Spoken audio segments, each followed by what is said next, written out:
The winter sky over Long Island hung grey and heavy, like steel waiting to fall. December 1942.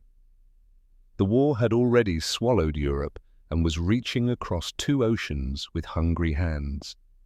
In a factory in Farmingdale, New York, something was being born that would change the mathematics of death in the air.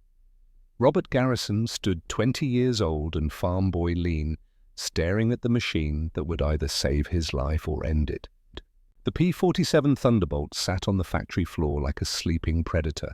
7 tons of riveted aluminum and high-octane fury. Its nose stretched forward, blunt and unforgiving. Its wings spread thick, heavy with the weight of 8 Browning machine guns, 4 in each wing, 50 caliber, the kind that could punch through engine blocks and turn men into mist. He had never seen anything so beautiful and so terrifying at the same time. Around him, other young pilots stood in similar silence. Farm boys and city boys, college dropouts and high school heroes, all of them volunteered, all of them certain they would live forever. The statistics said otherwise, but statistics were just numbers until they wore your name. A voice cut through the factory noise, accented, Georgian, tired. She is not ballerina. Alexander Volchek emerged from between 2 fuselages, his white hair catching the overhead lights, the chief designer, the man who had dreamed this monster into existence. His eyes carried the kind of exhaustion that comes from watching your creations kill the people they were meant to save. She is bare, Volchek continued, running his hand along the Thunderbolt's flank.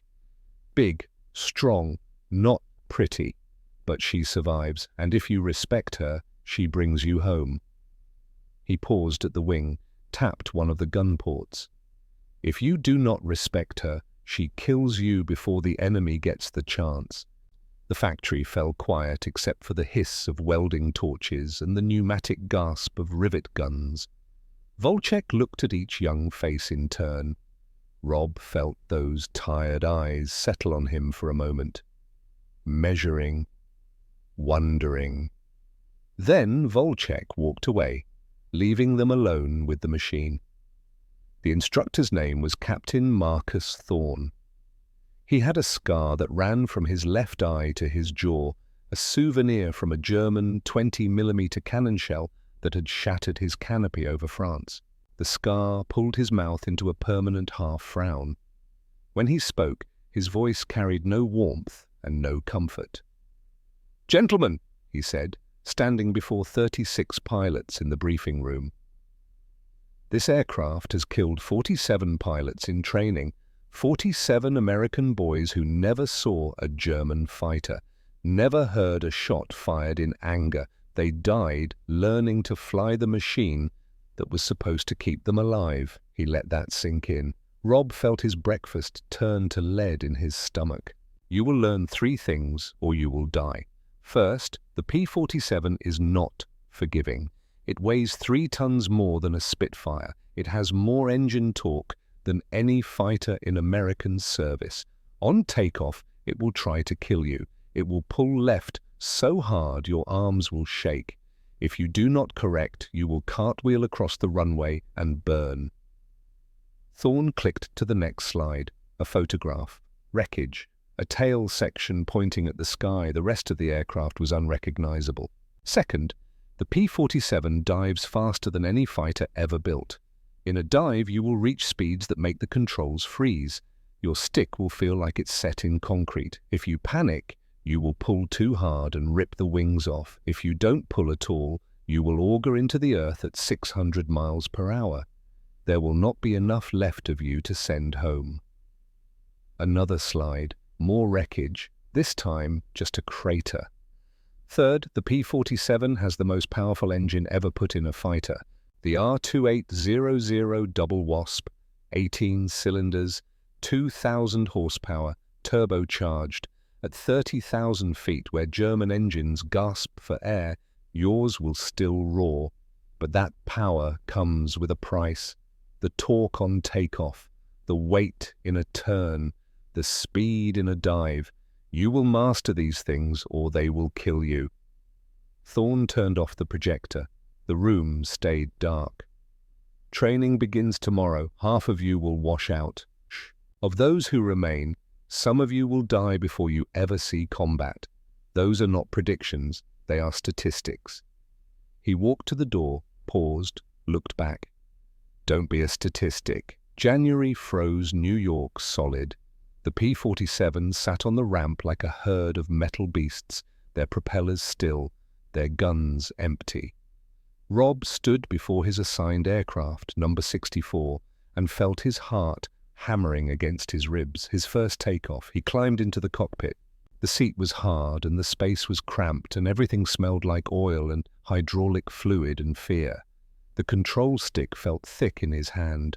Throttle on the left, mixture control, prop pitch, supercharger, a dozen switches and levers and gauges, all of them critical, all of them waiting for him to make a mistake. The crew chief, a man named Sullivan with grease under his fingernails and tobacco stains on his teeth, leaned into the cockpit. "You look scared, kid." Rob swallowed. "Should I be?" Sullivan grinned without humor. "Yeah, but do it anyway." He dropped off the wing and gave Rob a thumbs up. Rob ran through the checklist. Fuel, mixture rich, prop full forward, throttle cracked. His hands shook. He pressed the starter. The engine coughed again, then caught with a roar that shook the entire airframe. 18 cylinders firing in sequence, 2,000 horses straining against steel and rivets. The propeller became a blur. Thorne's voice crackled in his headset. "Flight, you are cleared for takeoff. Do not bunch up. Do not rush. Do not die." Rob released the brakes. The Thunderbolt lurched forward, slowly at first. The tail came up, speed built, 40 knots, 50, 60. He pushed the throttle forward. The engine bellowed. The world blurred. 70 knots, 80. Then the torque hit. The nose pulled left like a living thing, trying to tear itself out of his hands. His arms locked. His feet jammed the right rudder to the floor. The aircraft skidded, yawed, threatened to ground, loop and cartwheel. He could see the grass rushing at him, could see the disaster unfolding. "Right rudder!" Thorne's voice, sharp as a whip. Rob's leg burned. His arms screamed, but the nose came back, centered. The wheels lifted. The earth fell away. He was flying. And in that moment, between terror and triumph, he understood what Volchek had meant. The machine did not forgive. But if you fought it hard enough, it would let you live. They lost Lieutenant Bradley Morrison on the 4th day. A ground loop on landing. The P-47's tail came around too fast. The wingtip caught the ground. The aircraft cartwheeled. Morrison had time to scream once before the fuel tanks ruptured and the fire found him. They pulled his body out in pieces. Rob threw up behind the hangar afterward. He was not the only one. Lieutenant Frank DeWitt died on takeoff 2 weeks later. The torque got him, pulled him left into a hangar. The impact was like a bomb going off. The fireball rose 200 feet. They found one of DeWitt's boots a quarter-mile away. Lieutenant James Hartley died in a dive, practice run, simulating an attack. He pushed the nose over and the speed built and built and built, 500 miles per hour, 550, 600. They told him to pull out. He tried. The controls had frozen from compressibility, air moving so fast it became solid. Hartley pulled with everything he had. The wings stayed exactly where they were. He hit the ground at 612 miles per hour. The crater was 30 feet across. 12 pilots gone by March. 12 boys who would never see Germany, never fire a shot, never know if they would have been heroes or cowards or just survivors. Rob stopped sleeping well. Every night he saw Morrison burning, saw DeWitt's aircraft exploding, saw Hartley's crater. In his dreams he was always next. But every morning he climbed back into the cockpit. The dive that almost killed him came in late February. A training exercise, practice intercepting bombers, Climb to altitude, roll inverted, dive, simulate the attack, pull out. Simple, except nothing was simple at 30,000 feet. Rob rolled his Thunderbolt inverted. The world flipped. The sky became the ground, and the ground became the sky. He pushed the stick forward. The nose dropped. Gravity grabbed him and pulled. 400 miles per hour. The engine screamed. The frame vibrated. 450. The windscreen began to blur. The horizon tilted. 500. His hands tightened on the stick. The controls felt stiff. 520. He could see the practice target below. A pattern of white sheets laid out like a bomber formation. 550. Time to pull out. He pulled the stick back. It did not move. He pulled harder. Nothing. The stick was frozen. Compressibility. The air at that speed became a wall. His controls were useless. 600 miles per hour. The sheets were getting bigger. He could see individual seams. 1,200 feet altitude. Pull. 1,000 feet. His vision tunneled. He pulled with both hands. Tendons popped in his wrists. 800 feet. The stick moved. 1 inch, 2 inches, 600 feet. The horizon began to level. 400 feet. G-forces crushed him into his seat. His vision grayed, then blackened. He woke up at 600 feet, flying level, the aircraft shaking like it had palsy. His oxygen mask was full of vomit. His hands were numb. But he was alive. The Thunderbolt had saved him, or tried to kill him. He still was not sure which. Thorne's voice in his headset, calm as death.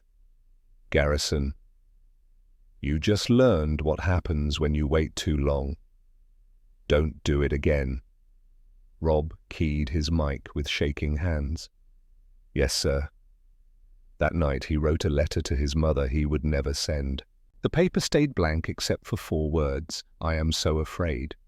March brought orders. The 61st Fighter Squadron, 56th Fighter Group, was deploying to England. 36 pilots, 36 P-47 Thunderbolts.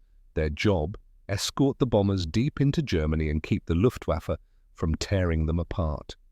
Rob met his wingman on the transport to New York, Garrett Flynn, 19 years old, Boston Irish, red hair and freckles and a smile that came too easily for someone about to fly into hell. Garrison, right? Flynn stuck out his hand. They say you almost bought it in a dive last month. Almost, Rob shook the hand. But you didn't, that's what counts. Flynn's grin widened. You know what P-47 stands for? What? Please, 47 more crashes before I die. Flynn laughed. Rob did not.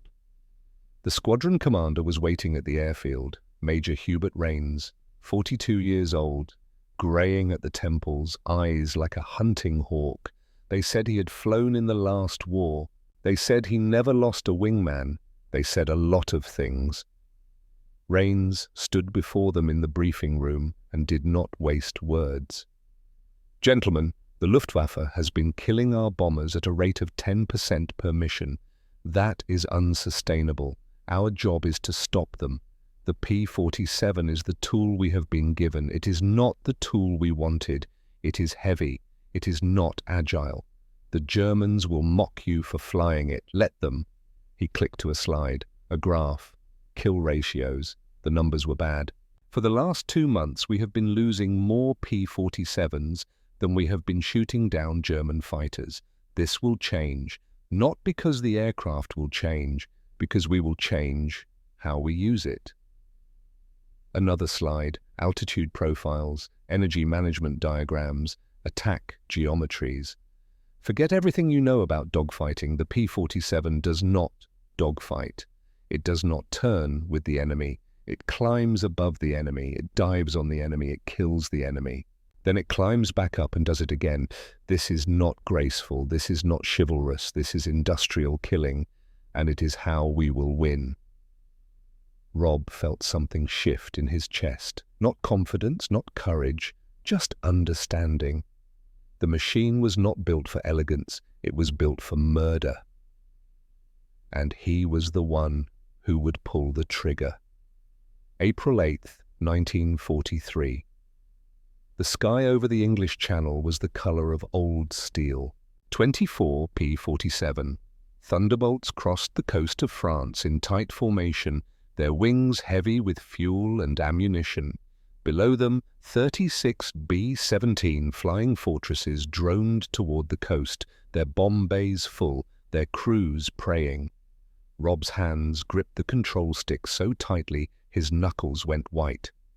This was it. First combat mission. Everything he had trained for. Everything he had survived for. It all came down to the next hour. Flynn's voice crackled in his headset. "Garrison, you breathing over there?" Rob keyed his mic. "Yeah, trying to." "Good. Keep doing that. It's important." The formation climbed to 22,000 feet. The air was thin and cold. Rob's breath fogged his oxygen mask. Below, the French countryside unrolled like a map made of fields and rivers and villages that would kill you if you fell. Raines's voice cut through the radio chatter. "All flights, eyes open. They're out there." 30 seconds of silence. Then, "Bandits! 11 o'clock high, 16 plus." Rob's head snapped left, there. Black dots against the pale sky, falling. The dots became shapes. The shapes became aircraft. FW-19OS, Focke-Wulf killers, radial engines, 4 cannons. Fast and deadly and angry, they came down from the sun like Valkyries. "Break! Break!" someone screaming on the radio. The formation shattered. Rob pulled into a turn, tried to follow the FW-190 arcing in front of him. His Thunderbolt wallowed. The FW-190 turned inside him easily, like a dancer mocking a drunk. Cannon shells streaked past his canopy, bright tracers, 20 millimeter, each one big enough to tear his wing off. "Dive, Rob, dive, now!" Flynn's voice. Desperate, Rob shoved the stick forward. The nose dropped. The world tilted. Gravity took him. 400 miles per hour, 450, 500. The FW-190 tried to follow, could not match the speed, fell behind, gave up. Rob pulled out at 8,000 feet, his vision grayed, his heart trying to punch through his ribs. He looked around. The sky was empty. He was alone. "Flynn? Gary? You there?" Static. "Gary?" More static. Then a voice. Weak. Coughing. "Rob? I'm hit. Engines smoking. Can't make it back." Rob's blood turned to ice. "Where are you?" "I don't..." 2 o'clock, maybe. Everything's spinning." Rob looked right, saw a lone P-47 trailing black smoke, descending, an FW-190 circling it like a shark. "Gary, get out! Bail out!" "Can't. Canopies jammed. And Rob, The FW-190 attacked. Cannon fire walked across Flynn's aircraft. The canopy shattered. The wing folded. The Thunderbolt tumbled, shedding pieces, trailing fire. No parachute. Flynn's last words cut through the static. Calm. Almost peaceful. "Tell my ma... Tell her I saw Ireland from up here." Then silence. Rob watched the wreckage fall. Rob watched it hit the French countryside in a ball of orange flame, watched the smoke rise, watched his wingman, his friend, his brother in everything but blood, die 1,000 miles from home. He did not cry. There was no time for crying. He turned his Thunderbolt toward England and flew through the empty sky alone. They landed at dusk. 7 P-47s missing, 7 pilots gone, 1 German fighter confirmed destroyed. The mathematics were obscene. Attics. Rob climbed out of his cockpit and stood on the wing, staring at nothing. Around him, pilots stumbled toward the debriefing room. Some were talking, some were silent. One was crying openly. Thorn found him there. The scarred captain did not say anything at first, just stood beside the aircraft and looked at the empty hardstands where Flynn's P-47 should have been. Finally, "First loss?" Rob nodded. "It does not get easier, you just get better at carrying it." "How?" Thorn was quiet for a long time. Then, "You make their deaths mean something. You learn, you survive. You make sure the next kid who climbs into this cockpit has a better chance than you did." He walked away, leaving Rob alone with the machine that had saved his life and failed to save his friend. That night, Rob could not sleep. Every time he closed his eyes, he saw Flynn's aircraft falling, heard his voice, saw Ireland from up here. He got up, walked to the flight line, stood before his Thunderbolt, number 64, touched the cold metal of the fuselage. "I don't know if you're my friend or my enemy," he said to the darkness. "But tomorrow, we're going up again. And this time, I'm not coming back alone." The Thunderbolt sat silent, waiting, ready to kill or save or both. They flew 16 more missions in April and May. The losses mounted. The 61st Squadron bled pilots like a wound that would not close, 18 dead, 6 washed out, 4 sent home with shattered nerves. Rob stopped counting after a while. The names on the memorial board blurred together. Morrison, DeWitt, Hartley, Flynn, Davis, Chen, Kowalski, boys who would never grow old. But something was changing slowly, quietly, in the tactical briefings with Major Rains and the new operations officer, Captain Vincent Keller. Late nights, blackboards covered in diagrams, altitude profiles, energy calculations, the geometry of death. Keller was 32 and sharp as a knife. He had shot down 3 German fighters by figuring out angles and speeds and convergence points like they were math problems, which they were. War was just applied mathematics. The side with better equations won. "The P-47 will not outturn an FW-190, Keller said, chalk in hand, drawing arcs on the blackboard. "Will not outclimb a BF-109 below 20,000 feet. Will not outrun either in level flight, so we do not play their game." Dear Rains nodded. "We create our own game." "Altitude," Keller said. "We climb to 28,000 feet, 30,000 if we can. The Germans have to climb up to us. Their engines lose power in thin air. Ours stay strong, turbocharged. When they come up, they are slow, vulnerable." He drew a diving line on the board, steep, violent. "We dive on them, 600 miles per hour. They cannot match it. We fire 850 caliber machine guns. All of them converging at 300 yards. Rains spoke quietly. "What happens at 300 yards? Keller smiled. It was not a kind smile.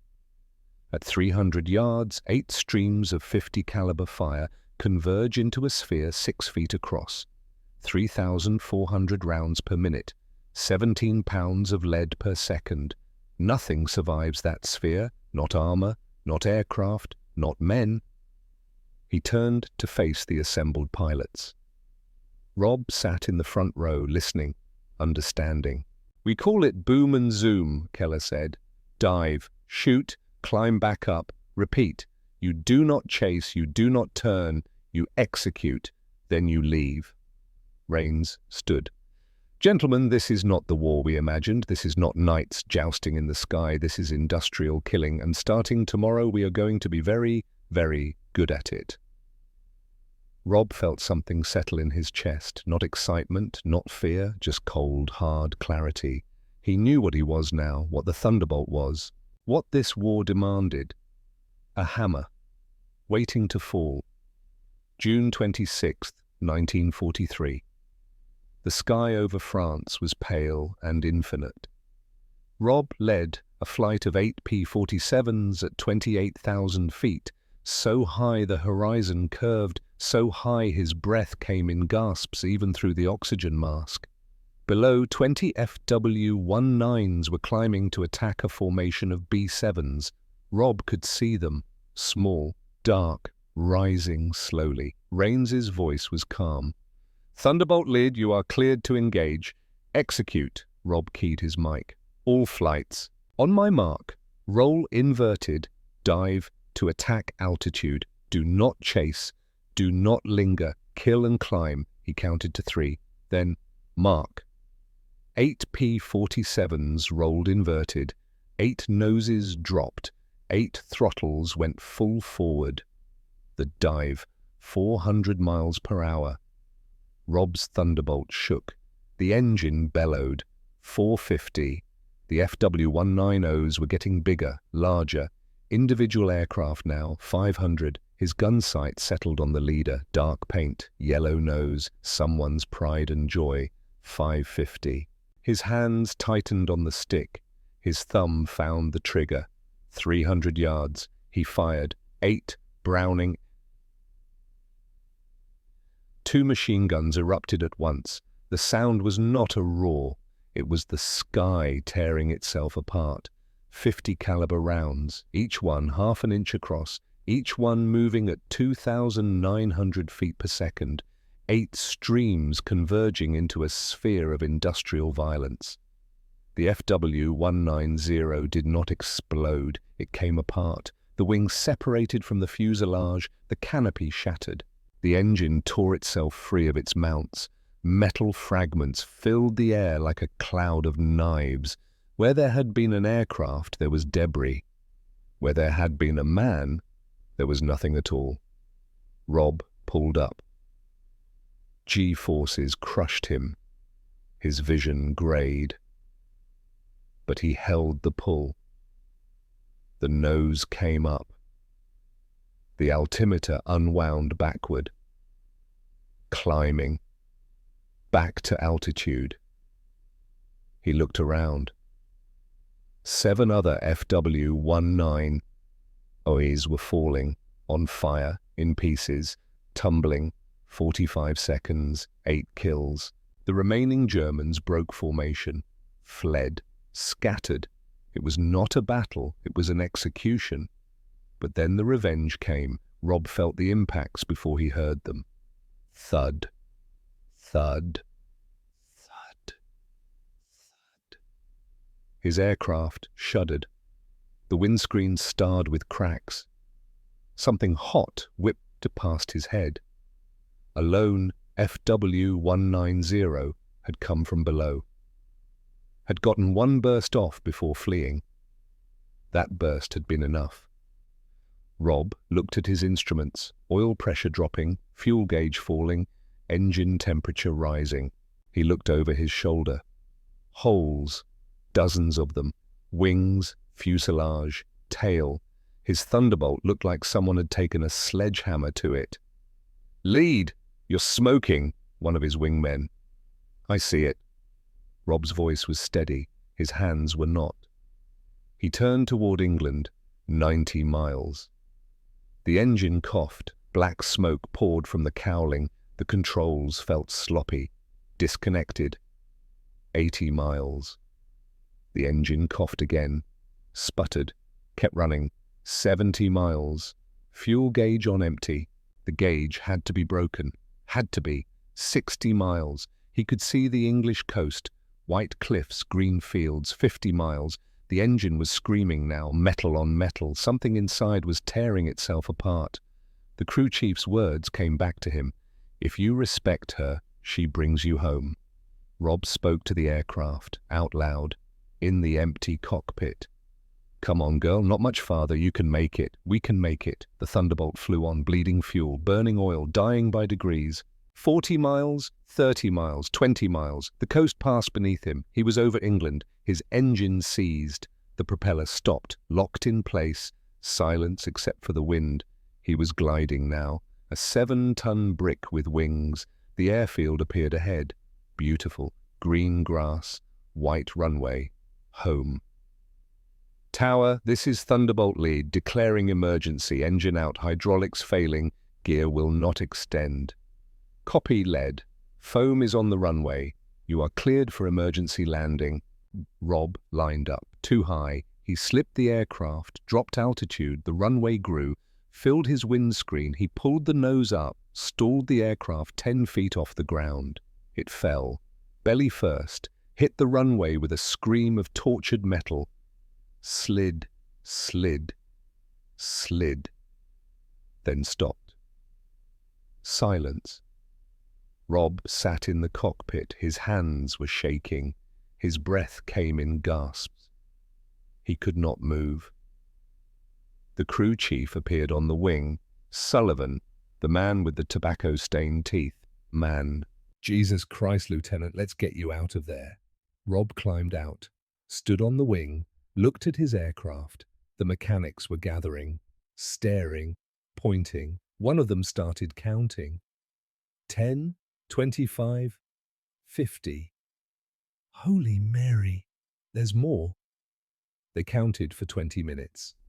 Final tally, 217 bullet and cannon strikes. The engine had a chunk missing the size of a man's fist. The fuel tanks had 3 holes each, the hydraulic lines were shredded. The wings looked like Swiss cheese. It should not have flown, should not have stayed together, should not have made it home. But it had. Sullivan walked around the aircraft, his eyes wide. Then he looked at Rob. Son, I've been working on aircraft for 20 years. I have never seen anything like this. This plane should be in 100 pieces scattered across France. You should be dead, but you're standing here. And you know why? Rob shook his head. Because Mr. Volchek built a bear, and bears don't quit. That night, they towed the Thunderbolt to the hangar. Alexander Volchek flew in from New York. He stood before the damaged aircraft for a long time, touched the holes, ran his fingers along the torn metal. His eyes were wet. My bear, he said quietly. She brought you home. Rob stood beside him. She did more than that, sir. She survived what should have killed her. And she made me understand something. What? We're not building fighters. We're building survivors, and that's how we're going to win this war. Volchek looked at him, nodded slowly.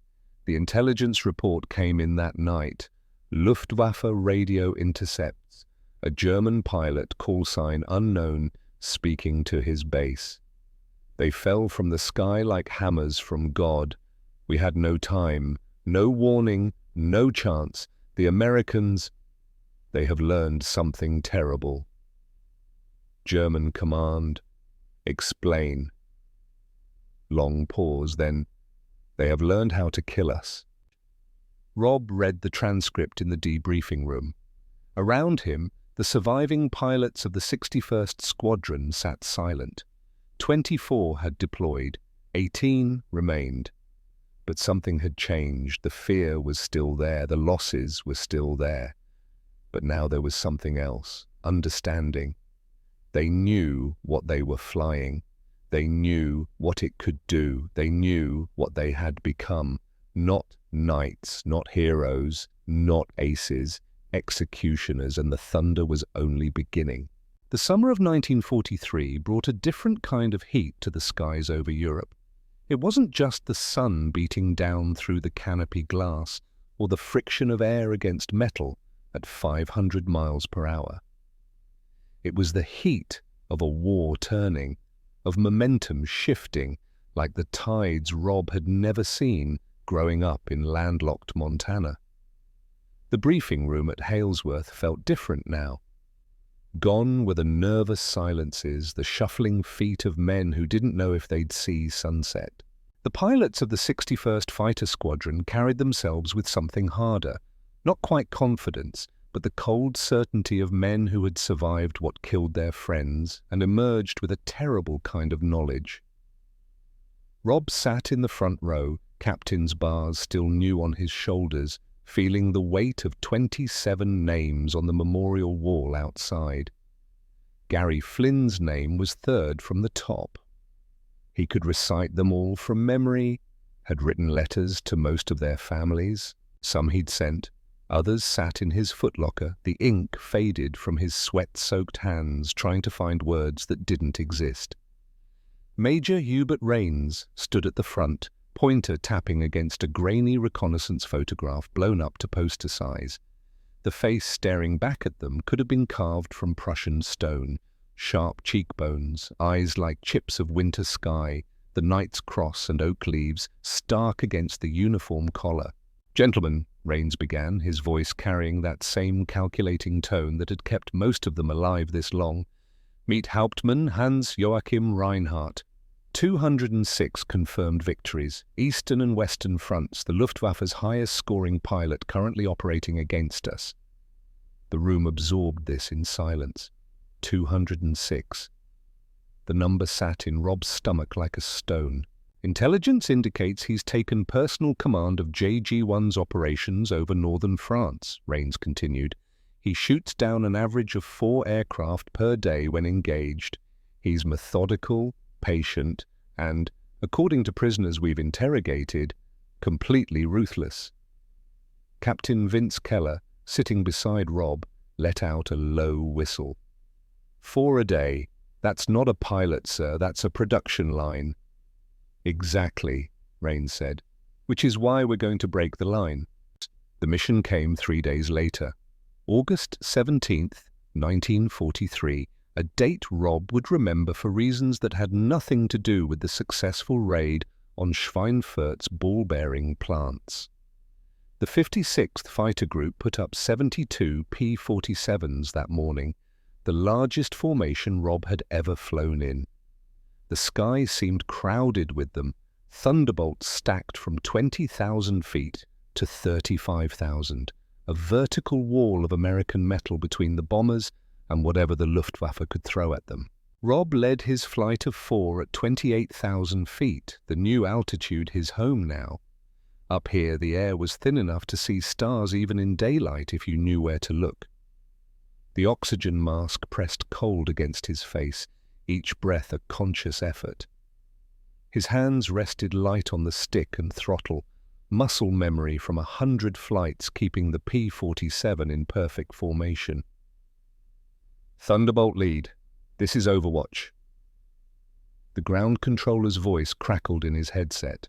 "We're painting multiple groups climbing to your altitude. Estimate 40-plus bandits. Vector 090, altitude angels 30. Rob's pulse kicked up, but his voice stayed level. "Copy, Overwatch. All Thunderbolt flights, heads on a swivel. They're coming up to meet us." They appeared as specks first, then silhouettes, then the unmistakable profiles of FW-19OEs and BF-109s climbing in loose formation. Rob counted quickly. 30, 40, maybe 50. His gunners were right. This was no hit and run. This was the Luftwaffe making a statement. "Lead, this is 3. That was Lieutenant Eddie Palmer, the youngest pilot in the flight at 18, still carrying baby fat in his cheeks. "That's a lot of them, sir." "Stay in formation, 3, Rob said. "Remember your training. We have altitude, we have speed. We dictate this fight." The German formation began to separate, some groups diving toward the bombers, others, the ones that concerned Rob, continuing to climb. Someone down there knew what they were doing. Someone was bringing the fight to the P-47s at their own altitude. "Thunderbolt lead, lead 2. Keller's voice, steady as granite. "I've got the top group, 6 aircraft still climbing. Lead element looks, professional." Rob saw them then, 6 FW-19 OEs in perfect finger-4 formation, climbing with a patience that spoke of experience. No wild maneuvering, no wasted energy, just a steady, methodical ascent that would bring them level with the P-47s in less than a minute. "I see them too," Rob said. His thumb found the gun switch, flipping it to on. The slight hum through the airframe told him all 8.50 calibers were ready. "All flights, engage at will. 2, you take the top group. I'm going for the leader." The distance closed with terrible speed. Rob pushed the throttle forward, felt the Pratt & Whitney respond with a surge of power that pressed him back into his seat. The P-47 accelerated like a freight train, its bulk transformed into momentum, into energy that could be spent in violence or survival, often both at once. At 32,000 feet, the two formations merged. Rob selected the lead FW-190, a machine painted in mottled grey-green with a distinctive yellow nose. His gun sight settled on it, the illuminated pipper dancing slightly with each twitch of the stick. 300 yards, 250, 200. The FW-190 broke hard left. Rob followed, but the P-47's turn radius couldn't match the German fighters. The enemy aircraft slipped outside his gun sight arc, rolling inverted and pulling down in a split S that would have been suicidal at lower altitude. Here, with miles of air beneath them, it was brilliant. Rob didn't chase. Raines's voice echoed in his memory. "Don't get drawn into their fight. Make them fight yours."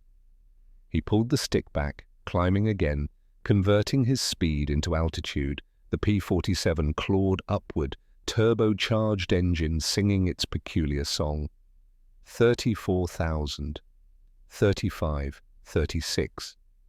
Below him, the FW-190 completed its maneuver and began climbing again, but the energy it had spent in that beautiful roll couldn't be recovered quickly.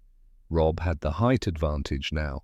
He rolled inverted, pulled through, and dove. The world compressed into a tunnel, airspeed building, 400, 450, 500 miles per hour. The FW-190 growing in his windscreen, the yellow nose filling his sight picture. The enemy pilot saw him. Rob could see the helmeted head snap around, but physics didn't care about awareness. Rob's finger touched the trigger. 8 Browning M2 machine guns spoke at once. The recoil was barely noticeable in the P-47's mass, but the sound, God, the sound. Even through the engine roar and the wind scream, he could hear it. A ripping, tearing noise like industrial machinery eating sheet metal. 3,400 rounds per minute combined fire rate, every fifth round a tracer to mark the path. The streams of fire converged exactly 300 yards ahead, creating what the math said they would, a sphere of destruction 6 feet across where nothing could survive. The FW-190 entered that sphere. Rob saw pieces, large pieces, separate from the aircraft. The wing folded upward, the aileron torn away by the hammering impact of 50 caliber rounds. The canopy shattered. The engine cowling peeled back like tinfoil, and still Rob's finger held the trigger, pouring fire into the disintegrating machine for a full 3-second burst that expended 270 rounds. When he released, there was no aircraft left to shoot at, just debris tumbling through the air and a spreading cloud of fuel vapor catching the sunlight. Rob pulled out of his dive at 28,000 feet, heart hammering, hands shaking with adrenaline. "Lead! Good kill! Good kill!" Eddie Palmer's voice high with excitement. But Rob wasn't listening. He was watching his rearview mirror, watching a parachute deploy far below. White silk blossoming against blue sky. The pilot had gotten out. "I just tried to kill a man," Rob thought. The idea felt distant, academic. "And I'll do it again in the next 30 seconds if I get the chance." The dogfight swirled around him, P-47s and German fighters mixing in a 3-dimensional ballet of violence. Rob climbed again, searching for targets, and found one, a Bf-109 diving on Lieutenant Palmer, who was fixated on an FW-190 ahead and hadn't seen the threat. 3, brake right! Brake right now! Palmer reacted instantly, throwing his P-47 into a banking turn that the Bf 109 couldn't follow. Rob lined up the shot, felt the familiar weight of the trigger under his finger, and fired. This time the burst was shorter, more controlled. 1 second, 50 rounds. Enough. The Bf 109's tail section came apart, the entire vertical stabilizer shearing away. The aircraft pitched into an uncontrollable spin, pilot fighting controls that no longer connected to anything. 3, you're clear, Rob said, voice mechanical. Reform on me. The fight lasted another 4 minutes by Rob's watch, though it felt like hours.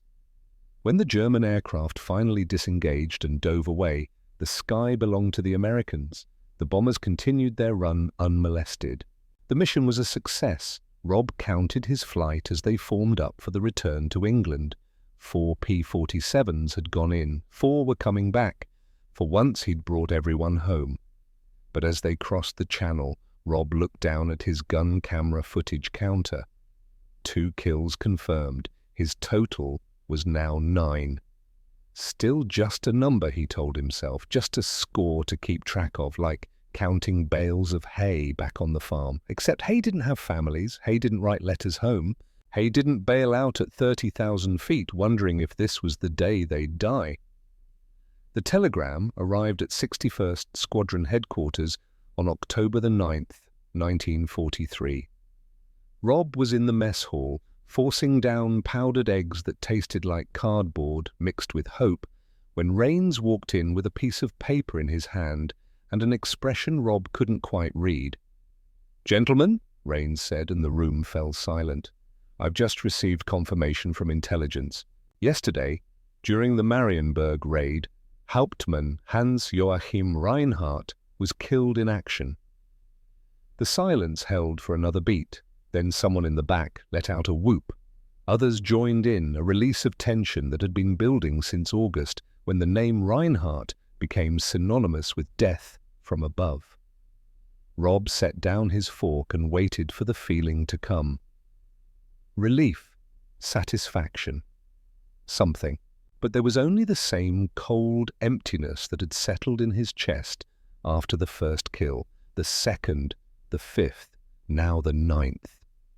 "The kill is credited to the 56th Fighter Group," Rains continued, "but we don't have pilot-specific confirmation yet. Could have been any of the 70 P-47s engaged yesterday.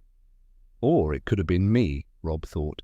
He'd fired on an FW-190 at high altitude during the Marienburg mission, had seen strikes, seen the aircraft enter a dive that looked controlled at first, then increasingly desperate, had lost sight of it in the clouds and claimed a probable.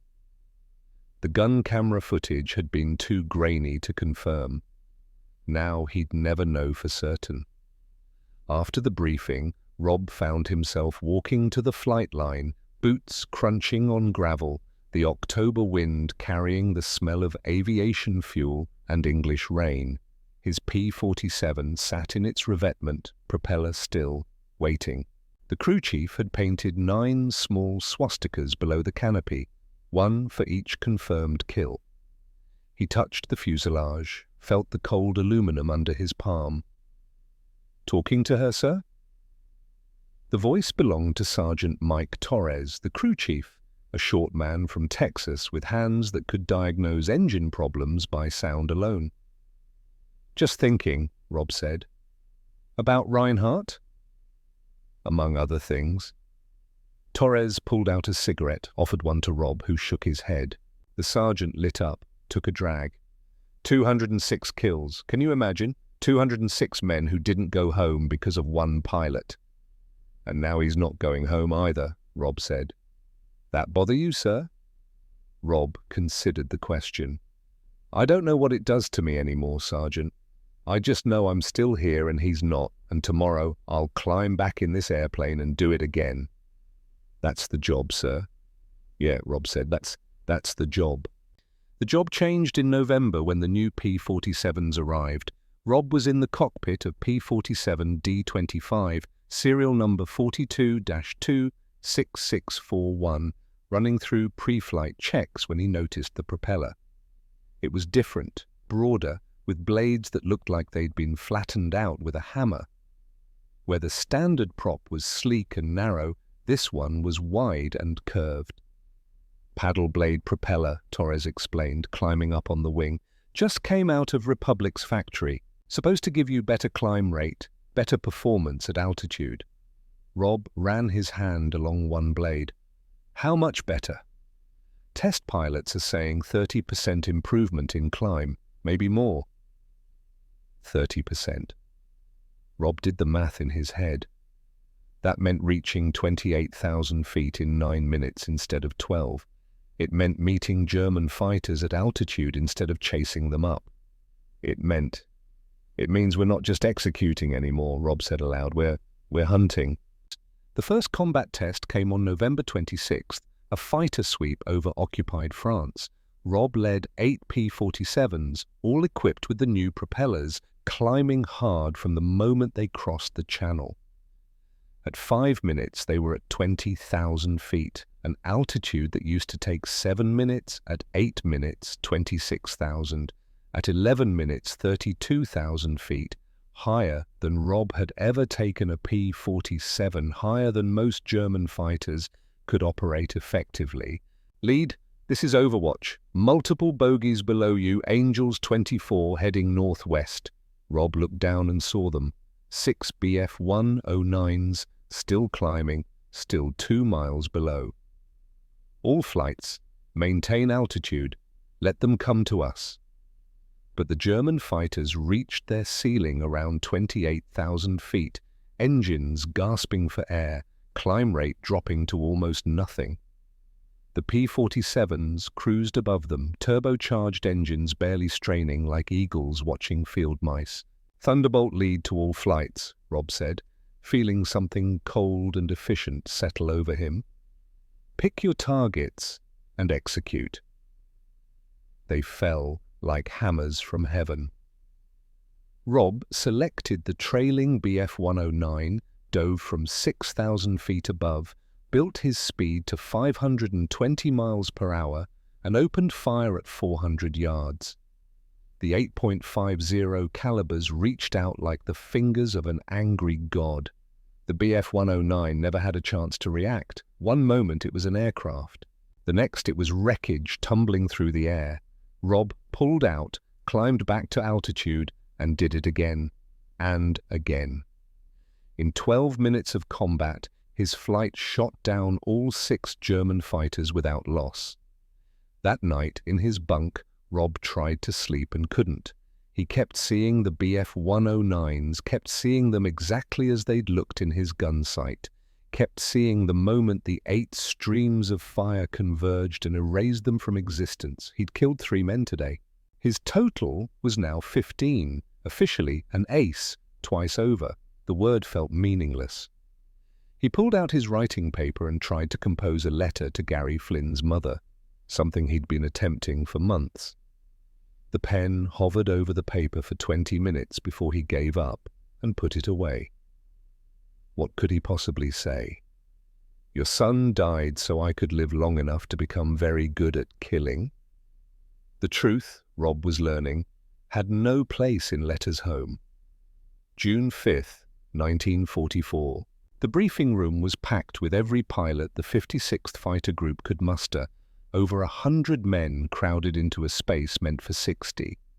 Major Rains stood at the front with a map of the French coast that everyone had seen a dozen times in training, but never with this particular intensity in their commander's eyes.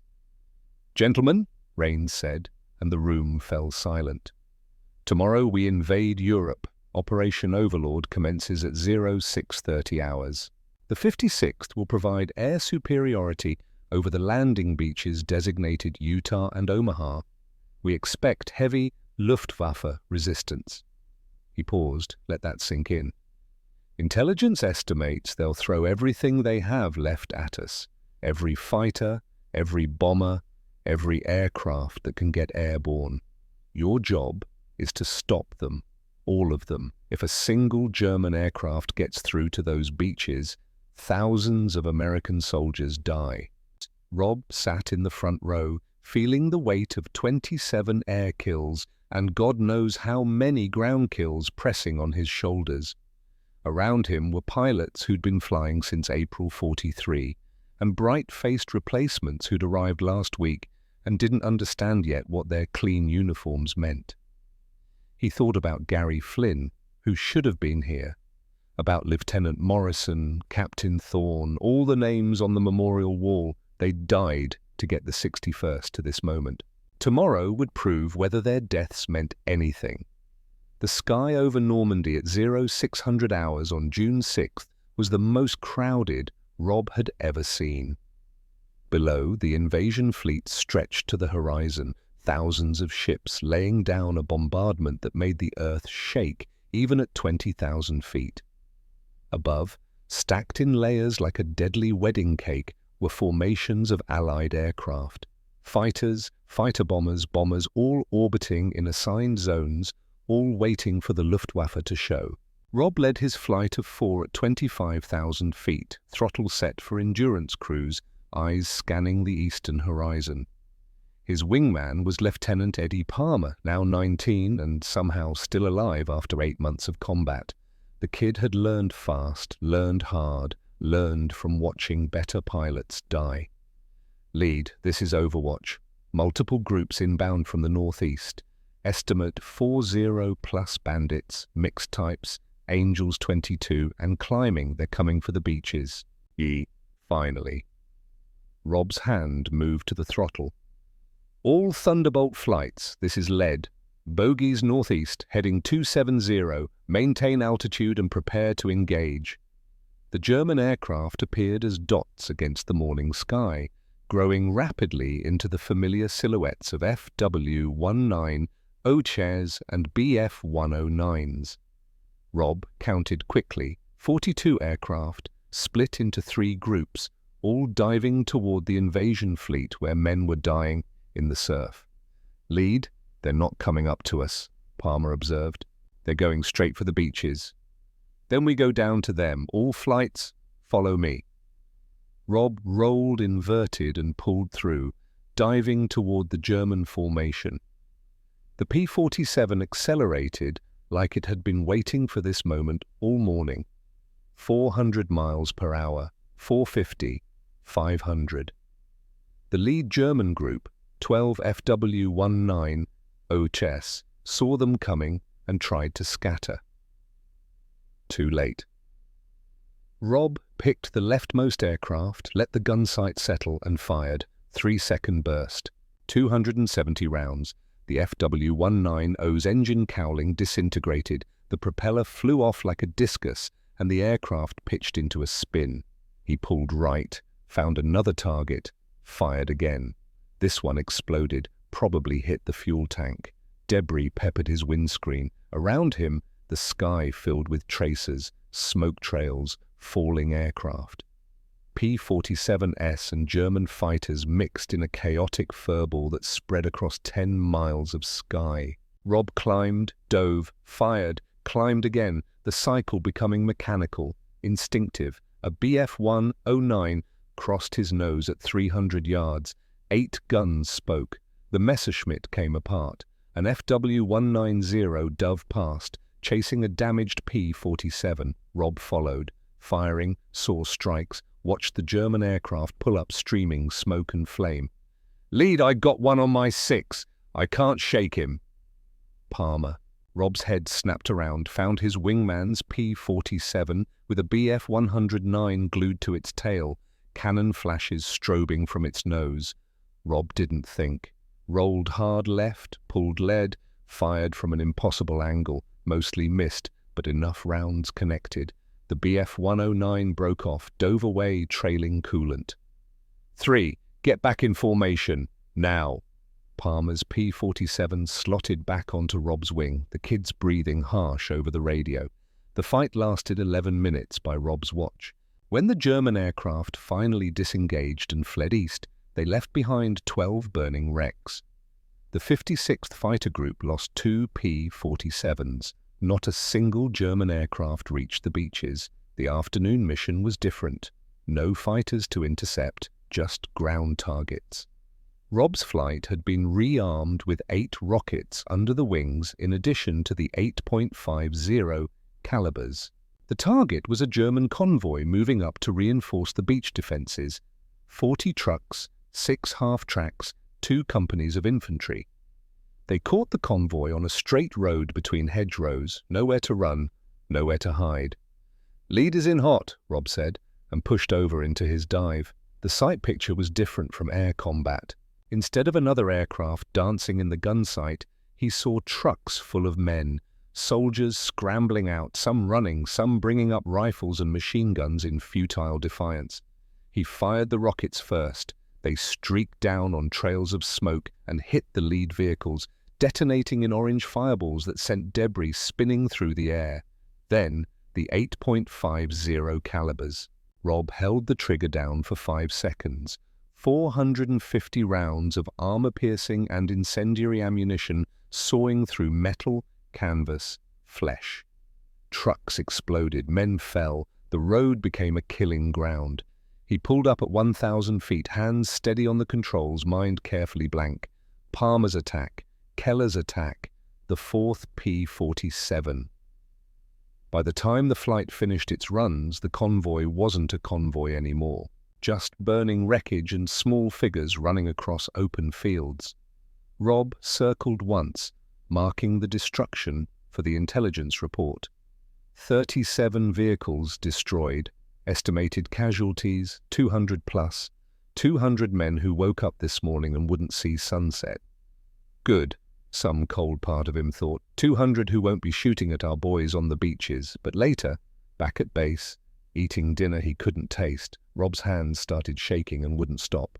Captain Keller found him outside the mess hall, sitting on the ground with his back against the wooden wall, staring at nothing. "You okay, Rob?" "I killed 200 men today, Vince. Maybe more. I strafed them on a road and they died, and I don't feel anything about it except that my hands won't stop shaking." Keller sat down beside him, lit a cigarette. "You want to know a secret? Mine shake too. Every time. I just hide it better. Does it get easier? No, it gets harder, because you get better at it, and that's the part that eats at you." They sat in silence as the sun set over England, 2 killers in a war that needed killing done, wondering what would be left of them when it finally ended. July 1945 brought the strangest mission of Rob's war. A fighter sweep over Bavaria, deep into Germany, hunting for stragglers. They found one, a lone FW-190 flying top cover over a column of civilian refugees clogging a rural road. Rob recognized the markings even from 2 miles away. Yellow nose, black spiral on the fuselage, Klaus von Richter's personal aircraft, the German ace who'd escaped him in June 43 during the 217 bullet mission. The pilot who'd transferred to the Eastern Front and somehow survived, now here, protecting civilians instead of fighting. Rob had altitude, speed, position, every advantage. His thumb rested on the trigger, steered on. One squeeze and von Richter would join Reinhardt in whatever pilots went after death. But Rob looked down at the refugees, old people, women, children, walking west with everything they owned. He thought about Gary Flynn, about the 200 men on the road, about 15 months of killing and watching friends die and becoming something he didn't recognize in the mirror. Rob moved his thumb away from the trigger. "Thunderbolt lead to all flights. Target is not hostile. Do not engage. Repeat, do not engage." He waggled his wings at the FW-190, the international signal for "I see you," and climbed away. Von Richter's voice crackled over the radio, broken English. "American, why? Why you not shoot?" Rob keyed his mic. "Because the war's already over. You just don't know it yet." A long pause, then, "Thank you."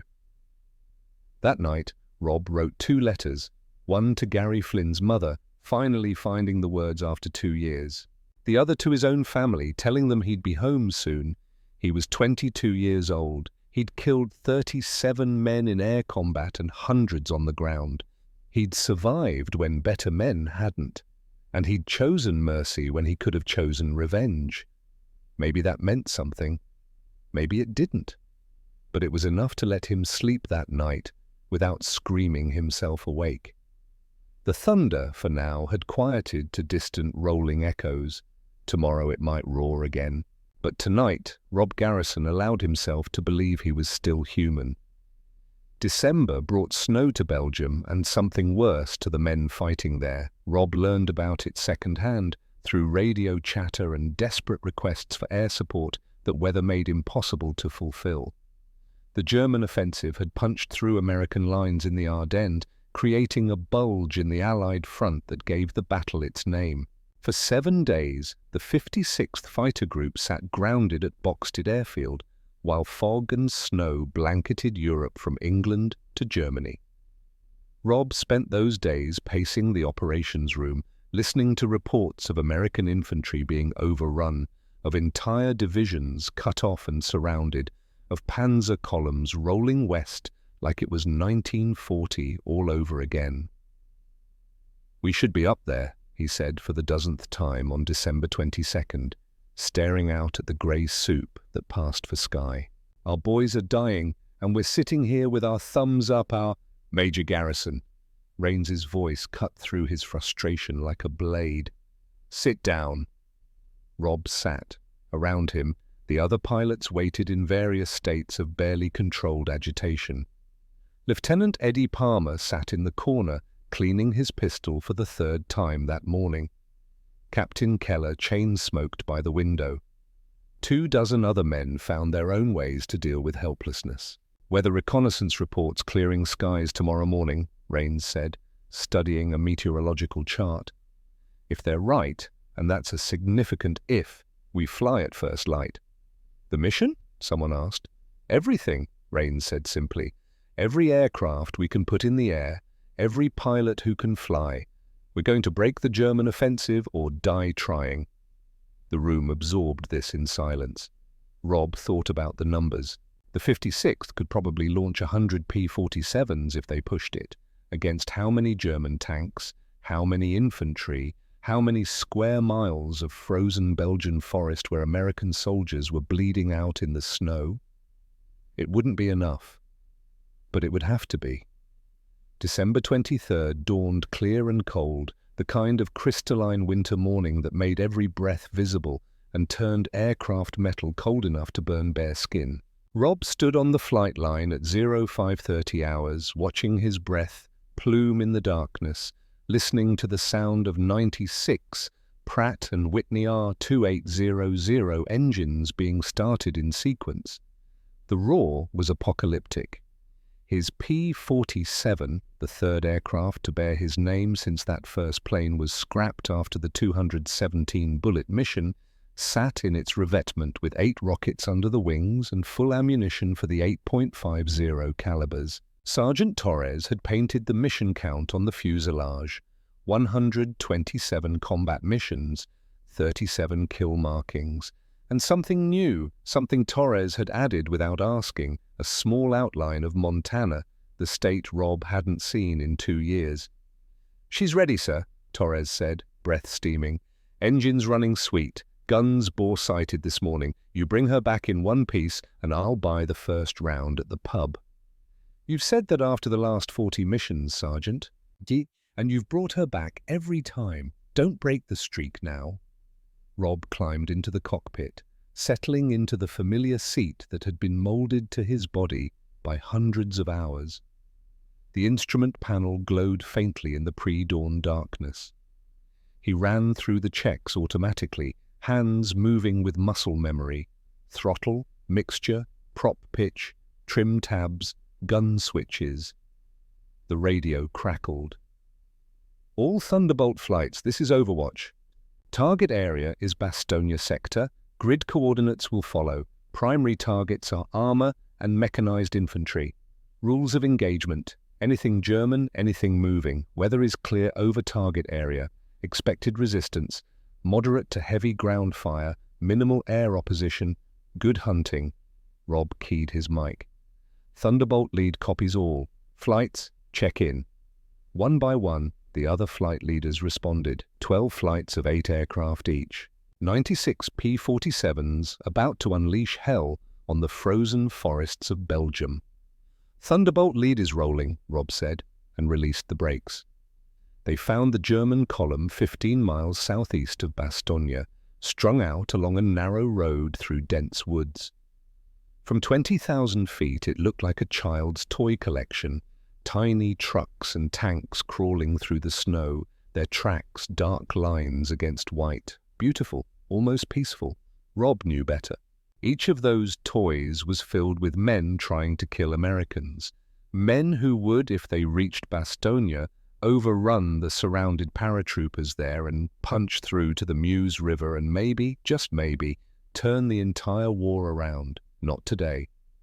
Lead is in hot, Rob said and pushed the stick forward. The dive was vertical, the kind of attack angle that would have been suicide in any other aircraft. But the P-47 was built for this, built to fall like a stone wrapped in steel, built to reach terminal velocity and punch through it. Rob's airspeed indicator climbed past 500 miles per hour, needle pushing toward the red line. At 4,000 feet, he fired the rockets. 8 smoke trails lanced down. 8 explosions bloomed across the convoy. 2 tanks, 3 trucks, a half-track that simply disintegrated. At 2,000 feet, he opened up with the 8.50 calibers. The sound, even through the engine roar and screaming wind, was like industrial machinery eating the world. Rob held the trigger for a 4-second burst. 1,300 rounds, walking through the convoy like the finger of God dragging across the earth. A Panther tank's engine deck erupted in flame. A truck loaded with ammunition detonated in a mushroom cloud. Men scattered like ants, running for the tree line, running anywhere that wasn't the road. Rob pulled out at 800 feet, the G-forces pressing him into his seat, vision graying at the edges. Behind him, Eddie Palmer's attack, then Keller's, then all 96 P-47s in sequence, each dropping their ordnance, each raking the convoy with machine gun fire. The attack lasted 18 minutes. When the last P-47 pulled up and reformed for the flight home, the convoy didn't exist anymore. Just burning wreckage and small shapes in the snow that Rob tried very hard not to think about as men. His mission counter clicked over to 128. His ammunition counter read 0. His hands, gripping the stick, were steady as stone. It was only later, after landing, after debriefing, after the intelligence officers finished congratulating him on a successful mission, that Rob made it back to his quarters and vomited into a bucket until there was nothing left inside him but bile and shame.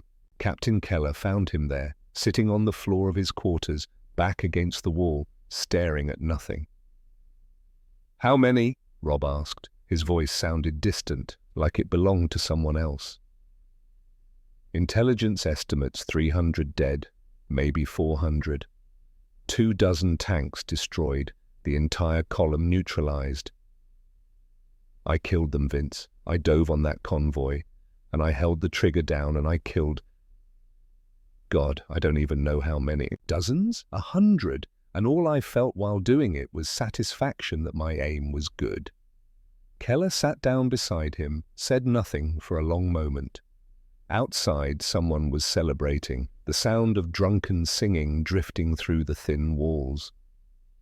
"You want me to tell you it's okay?" Keller said finally. "That you're a hero, that those men deserved to die? I want you to tell me how to stop seeing it. The trucks exploding, the men running. Men, I want you to tell me how to be a person again after this. I can't, because I don't know the answer. Maybe there isn't one." Keller lit a cigarette, offered it to Rob, who shook his head. "But I can tell you this. Those men you killed today would have killed our boys at Bastogne. The paratroopers are still holding because of what we did. That has to mean something." "Does it?" Rob looked at his hands. Steady hands, killer's hands. Killer's, Or is that just what we tell ourselves so we can sleep at night? Keller didn't answer because there was no answer that didn't sound like a lie. Rob woke on New Year's Day, 1945, to the sound of explosions. For a confused moment, still tangled in dreams and blankets, he thought it was thunder. Then training kicked in, and he was rolling out of bed, grabbing for his boots, his mind cataloguing the sounds: cannon fire, machine guns, the distinctive scream of aircraft engines pushed to combat power. "We're under attack!" someone shouted in the hallway. "The field is under attack!" Rob stumbled outside in his flight suit and boots, no jacket, into the freezing pre-dawn darkness. The eastern sky was lightening to grey, and against that grey he saw them, aircraft silhouettes, dozens of them, weaving between the hangars and revetments at treetop level, their cannons flashing like strobe lights. An FW-190 roared past 50 feet overhead, so close Rob could see the pilot's helmeted head, could read the markings on the fuselage. It fired a burst into a parked P-47, and the American fighter exploded in a ball of orange flame. All across Boxted Airfield, P-47s were burning. Rob ran toward his revetment, some insane part of his brain thinking he could get airborne, could fight back. He made it 20 yards before a Bf-109 strafed the dispersal area, and he had to throw himself into a ditch. Cannon shells walked across the ground where he'd been standing, throwing up geysers of frozen dirt. He looked up from the ditch and watched his P-47, the aircraft with 128 missions painted on it, with Montana outlined on the nose, with Sergeant Torres's perfect maintenance record, get hit by a rocket. The explosion picked up the 7-ton fighter and flipped it like a toy. When it came down, it was barely recognizable as an aircraft. All Rob could do was lie in the frozen mud and watch the Luftwaffe destroy everything. The attack lasted 27 minutes. 27 minutes of helpless rage while German fighters methodically destroyed every P-47 they could find on the ground. When the last attacker finally disappeared to the east, Boxted Airfield looked like a scrapyard. Columns of black smoke rose from burning aircraft. Ammunition was cooking off in the fires, sending tracers zipping randomly through the air. Rob climbed out of the ditch, covered in mud, shaking with cold and fury. Around him, other pilots and ground crew were emerging from cover, staring at the devastation. "Count off!" Rains was shouting, appearing from somewhere with his uniform torn and bleeding from a cut on his forehead. "I need a head count. Who's wounded?" The count came in slowly. 2 pilots dead, caught in the open, 7 ground crew killed, 15 wounded, and 31 P-47s destroyed on the ground. Rob walked through the wreckage in a daze, past aircraft he'd flown with, past pilots he'd fought beside. He found Sergeant Torres standing in front of what had been Rob's P-47, tears cutting tracks through the soot on his face. "I'm sorry, sir," Torres said. "I'm so sorry. I had her ready for you, and I couldn't. "It's not your fault," Rob said, and meant it. "You did everything right. They got us." The intelligence officer's report came in by noon. The attack had been coordinated, Operation Bodenplatte, the Luftwaffe called it. Nearly 900 German fighters hitting Allied airfields across Belgium, Holland and France, the largest single air operation the Luftwaffe had mounted since 1940. The Americans lost 300 aircraft on the ground, but the Germans lost 271 aircraft in the attacks and the subsequent flights home. More critically, they lost 214 pilots, experienced men they couldn't replace, skills they couldn't rebuild, losses that would cripple the Luftwaffe for the rest of the war. "They won the battle," Rains said at the evening briefing, his head bandaged now, his eyes hard as flint. "They caught us with our pants down and they hurt us badly, but they lost the war today." He pointed to a chart showing Luftwaffe pilot availability. The line graph dropped off a cliff after January 1st. They spent their last reserves on this attack. Meanwhile, replacement P-47s are already en route from England. We'll be back to full strength in 72 hours. They won't recover in 72 years. Rob looked at the numbers and understood. The Germans had made a desperate, brilliant attack. They'd destroyed more Allied aircraft in one morning than any single raid in history, and it didn't matter, because American factories would replace those aircraft before the week was out. American training programs would supply new pilots. American logistics would bring fuel and ammunition and parts. The Luftwaffe had just expended irreplaceable resources on a gesture that accomplished nothing except proving they were beaten. New aircraft arrive tomorrow, Rains continued, fresh from the factory. We'll have them combat-ready by January 4th, then we go back to work. That night, Rob sat in his quarters with the small bag of personal items he'd retrieved from his destroyed P-47, a photo of his family, Gary Flynn's dog tags, which he'd carried since June 43, a handful of letters he'd never sent. Everything else, the aircraft that had kept him alive through 128 missions, that had taken 217 bullets and kept flying, that Sergeant Torres had maintained with obsessive precision, was twisted metal in a salvage pile. But Rob was still here, still breathing, still able to fight. And that, in the end, was all that mattered. April 1945 brought spring to Germany and the end of everything. Rob flew his 141st combat mission on April the 15th, leading a flight of 4 P-47s on what the briefing officer called armed reconnaissance, which meant flying low over the German countryside and shooting anything that moved. The Wehrmacht was in full retreat now, columns of soldiers and refugees clogging every road west, trying to reach American lines before the Soviets arrived from the east.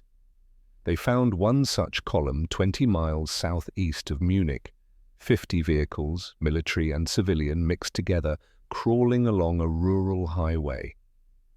Rob was about to make a strafing pass when something made him hesitate. Through his binoculars, he saw women, children, old men. Mixed in with the Wehrmacht soldiers were civilians fleeing the war's end. "Lead, are we engaging?" Eddie Palmer asked over the radio. Rob studied the column. Definitely military vehicles among the civilian ones. Definitely legitimate targets. One strafing pass and he could add another dozen kills to his record. He thought about the convoy in Belgium, about the men he'd killed, about becoming something he didn't recognize. "Negative," Rob said, breaking off. "Sir?" "You heard me, 3. We're not shooting civilians. There's a war to fight somewhere else." As they turned away, Rob saw it, a crashed aircraft in a field beside the road. Even from altitude, he recognized the yellow nose, the distinctive markings. Klaus von Richter's FW-190. "Lead, I'm seeing a downed aircraft," Keller reported. "Enemy fighter, looks recent." Rob keyed his mic. 3 and 4, maintain patrol altitude. 2, you're with me, we're going down for a look. "Nee, sir, that's against. I know what it's against. Follow me down." Rob spiraled down to 500 feet, flew over the crash site. The FW-190 had bellied in, mostly intact. 50 yards away, a figure in a German flight suit sat against a tree. Rob made a decision that would have gotten him court-martialed if anyone found out. He landed the P-47 in the field. Klaus von Richter looked up as Rob approached, pistol drawn but pointed at the ground. The German pilot was in his mid-30s, face gaunt with exhaustion, uniform torn and dirty, blood soaked through a makeshift bandage on his left leg. "American," von Richter said, in accented but clear English. "You are—" "The one from June. The one who spared me over the refugees. You remember? A man remembers the one who could have killed him, but chose mercy." Von Richter coughed, grimaced with pain. "Why did you land? To finish what you started?" Rob holstered his pistol, sat down on the ground across from the German pilot. Up close, he could see the Knight's Cross at von Richter's throat, the cumulative wear of too many missions in the lines around his eyes. "Why were you protecting that convoy?" Rob asked. "Because they are my people. Soldiers, yes, but also children, old women, people who have lost everything and are trying to find somewhere safe before your Russians arrive." They're not my Russians. No, I suppose they are not. Von Richter reached into his pocket, slowly, pulled out a cigarette case. Do you smoke? No. Good. It is a terrible habit. He lit one anyway, hands shaking slightly. How many have you killed, American? 37 in air combat. I stopped counting the ground kills. Honest, I appreciate that. Von Richter exhaled smoke. I stopped counting at 150. After that, it was just survival. Every morning I woke up and told myself just one more day, just survive one more day. And then the day after that, and the day after that. Rob understood that. God help him, he understood that completely. "The war is over," Rob said. "Maybe not officially, but it's over. You know that." "Yes, I know that, but still I flew. Still I fought. Because what else could I do? I am a pilot. Fighting is all I know." Von Richter reached up to his throat, unclasped the Knight's Cross with oak leaves, held it in his palm. The medal caught the afternoon sunlight, glittering. "Take this," he said, offering it to Rob. "Give it to a museum, sell it, throw it in a river. I do not care, but let it stand for something." "For what?" "For the truth that no one will want to remember. That we were not devils, just young men in terrible machines doing what old men told us was necessary." Von Richter's voice cracked slightly. That we killed and died and destroyed, and in the end it meant nothing except that some of us survived, and some did not. Rob took the medal. It was heavier than he expected. "What will you tell them?" Von Richter asked. About me? About us? "I'll tell them you were a pilot, a good one, that you fought for your country like I fought for mine, that at the end you were protecting civilians instead of killing soldiers. That is more mercy than I deserve. Maybe, but it's the truth." Keller's voice crackled over Rob's radio. "Lead, we need to move. We're drawing attention." Rob stood, looked down at Von Richter. "Can you walk? With help? Then let's get you to a medic. You'll be a prisoner, but you'll live." Von Richter looked up at him, something like gratitude in his exhausted eyes. "Why? Why do this for me?" Rob thought about Gary Flynn, about Reinhardt, about 200 men on a frozen Belgian road, about every choice he'd made in 2 years of war. "Because I'm tired of killing," he said simply, "and because you deserve to go home." He helped Von Richter to his feet, called for a medic over the radio, and stayed with the German pilot until American troops arrived to take him prisoner. Later, flying back to base, Rob looked at the Knight's Cross in his pocket and thought about the man who'd given it to him. An enemy, an ace, a killer, just like him. May 8th, 1945, Victory in Europe Day. Rob stood in front of his P-47, his fourth aircraft, bearing 141 mission markings and 37 kill symbols, and listened to the celebration happening around him. Someone had found champagne, pilots were dancing, the war in Europe was over. He felt nothing. That evening, Rains found him in the empty briefing room, staring at the wall where they'd posted casualty lists for 2 years. The 61st flew 287 pilots over the course of the war, Rains said quietly.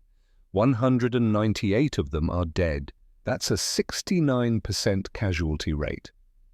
I know, sir, I knew most of them. You survived, Major Garrison. Against those odds, you survived. That means something.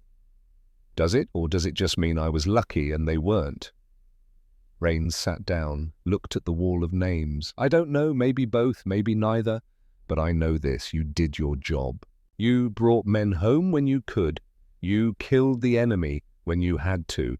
You made hard choices and lived with them. I'm not sure I did live with them, sir. I'm not sure what's left of me after all this. Then you figure that out. You go home to Montana. You see your family. You try to be a person again. Rains stood, put a hand on Rob's shoulder. That's an order, Major. Survive the peace like you survived the war. June 1945, Montana. The wheat fields looked exactly as Rob remembered them, golden under the summer sun stretching to the horizon. His father's farm, unchanged by the war that had changed everything else. His mother cried when she saw him. His father shook his hand, then pulled him into a hug that said everything words couldn't. That first night home, Rob lay in his childhood bed and listened to silence. No engine sounds, no distant explosions, no voices of pilots who wouldn't see morning, just silence. It took 3 days before he could sleep through the night without waking up reaching for controls that weren't there. It took a week before he stopped flinching at the sound of tractors backfiring. It took months before he could tell his father what he'd done in the war, and even then he left out most of it. Some things didn't have words. 1985. 40 years later. Robert Garrison, now 65, stood in front of a restored P-47 Thunderbolt at the Air Force Museum in Dayton, Ohio. His grandson, 10 years old, fascinated by airplanes, tugged at his sleeve. "Grandpa, is that the plane you flew?" "Similar," Rob said. His voice was rougher now, worn by time and too many cigarettes he'd smoked trying to forget. "Mine had a different number, but yeah, that's the type." "Did you shoot down lots of bad guys?" Rob looked at the aircraft, all 7 tons of it, sleek and deadly even in retirement. He thought about 37 men who'd fallen from the sky, about hundreds more he'd killed from above, about Gary Flynn and Klaus von Richter and everyone in between. "I did my job," he said finally. "That's all." From his pocket, he pulled out von Richter's Knight's Cross, which he'd carried for 40 years. He'd never displayed it, never sold it, never thrown it away. "Grandpa, what's that?" "A reminder," Rob said. He placed it in the museum display case marked "Donated by Robert Garrison, Major, USAAF," with a small placard he'd written himself. From German pilot Klaus von Richter to American pilot Robert Garrison, April 1945. "We weren't devils, just young men in terrible machines." His grandson read it slowly. "Was he a bad guy?" "No," Rob said. "He was a pilot, just like me." They stood there for a long time, old man and young boy, looking at the machine that had saved one life and taken so many others. Behind them, a restored P-47 engine started up for an airshow demonstration. The sound, that unmistakable thunder of a Pratt & Whitney R2800, made Rob's breath catch. He closed his eyes and heard it all again. The dive, the 8 guns, the voices of friends who never came home. When he opened his eyes, his grandson was looking at him with concern. "Are you okay, Grandpa?" Rob touched the aircraft's propeller one last time, feeling cold metal under his palm. "Yeah," he said. "I'm okay." It was the same lie he'd been telling himself for 40 years. But maybe, someday, it would be true. He walked away from the P-47 toward the museum exit, toward the parking lot and the world beyond. Behind him, the engine roared to life, thunder rolling across the tarmac. Rob didn't look back. Some sounds you never forget. The 8 guns firing in perfect synchronization, the silence that followed, the weight of survival.